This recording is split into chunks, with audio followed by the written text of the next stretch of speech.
안녕하세요. 해고 전문 로엘 노무사 사무소입니다. 최근 경영 악화로 인해 정리해고를 고민하는 사업주들이 많습니다. 최근에 저희 사무소에도 정리해고 관련 상담을 받으러 오시는 사업주들이 꽤 계셨는데요.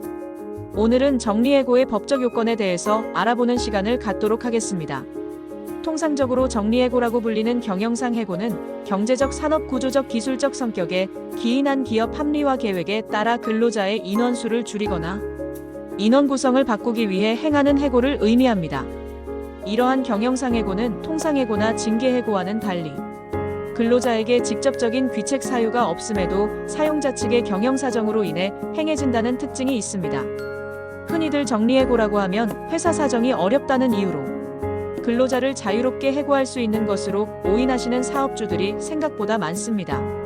그러나 정리해고를 비롯한 해고는 근로자들의 생계유지와 직결된 문제이기 때문에 법에서 정한 요건을 충족해야 하고 이러한 요건을 결한 해고는 흔히 말하는 부당해고에 해당하게 되는 것입니다.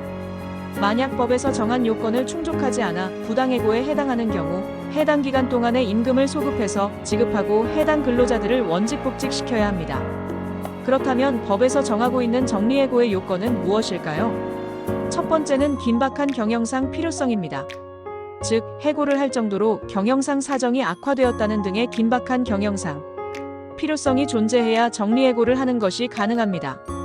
통상적으로 경영 악화를 방지하기 위한 양도 인수합병은 긴박한 경영상 필요가 있는 것으로 보며 긴박한 경영상 필요성이란 경영상의 사유로 인해 근로자와의 계속적인 근로관계 존속이 사용자의 이익을 침해함은 물론 조직적 경제적 측면에서 경영 전체에 부정적인 효과를 미치는 경우를 의미합니다.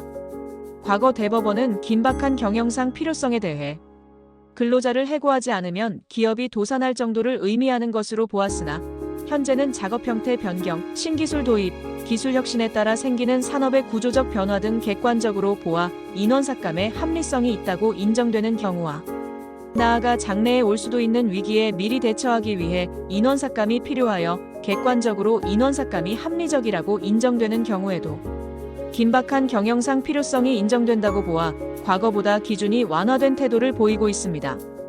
두 번째는 해고 회피 노력입니다. 단순히 기업의 경영상 필요성이 인정된다고 해서 근로자들을 해고하는 것은 허용되지 않습니다. 적어도 해고를 하지 않기 위해 사용자 차원에서 최소한의 노력을 했어야 하는데요. 해고 회피 노력에는 경영 방침의 개선 및 변경이나 경영진의 교체, 작업 방식의 합리화 등을 통한 경영 합리화 방법, 전직 배치 전환 등의 노동력 이동 방법, 신규 채용 중도 채용 포함 중지, 유기계약자, 계약갱신 중단, 일시휴직 휴업, 자택 대기 발령 등 퇴직 장려 및 희망 퇴직자의 모집, 근로시간 단축, 임금 동결 삭감 및 반납, 복리후생비 축소 등의 경비 전략을 위한 재정적인 조치 전반이 포함됩니다. 세 번째는 해고 대상자 선정의 합리성 및 공정성입니다. 정리해고를 할 긴박한 경영상 필요성이 인정되고 해고 회피 노력을 했다고 하더라도 아무나 무작위로 해고를 한다면 역시 정당한 해고로 인정받기가 어렵습니다. 따라서 해고 대상자를 선정할 때에도 합리적이고 공정한 기준에 따라 선정하는 것이 중요합니다. 이와 같이 사용자는 합리적이고 공정한 해고의 기준을 정하고 이에 따라 그 대상자를 선정해야 합니다. 이 경우 남녀의 성을 이유로 차별하는 것은 허용되지 않습니다.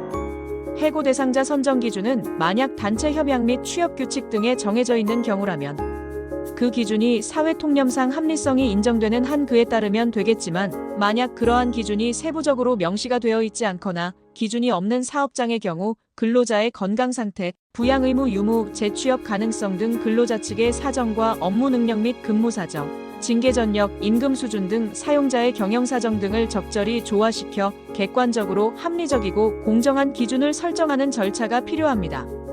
마지막으로 근로자 대표와 50일 전 해고 회피 노력 등에 대해 협의하는 절차가 필요합니다.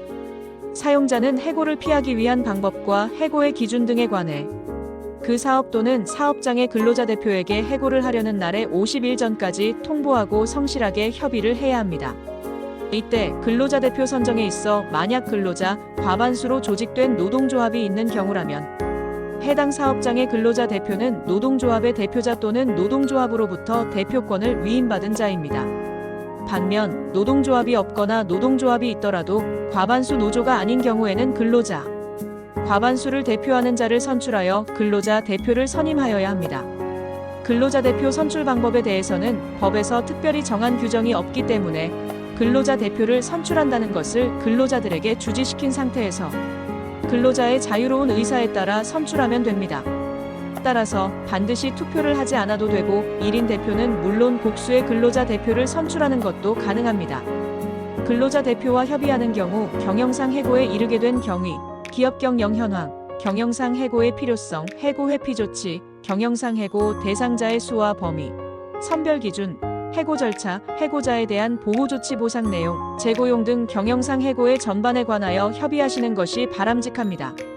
오늘은 정리해고 경영상 해고의 법적 요건에 대해서 알아보는 시간을 가졌습니다. 이 외에도 사업장의 현안에 따른 심층 상담이 필요하신 경우 해고 전문 로엘 노무사 사무소로 상담을 신청해 보세요. 감사합니다.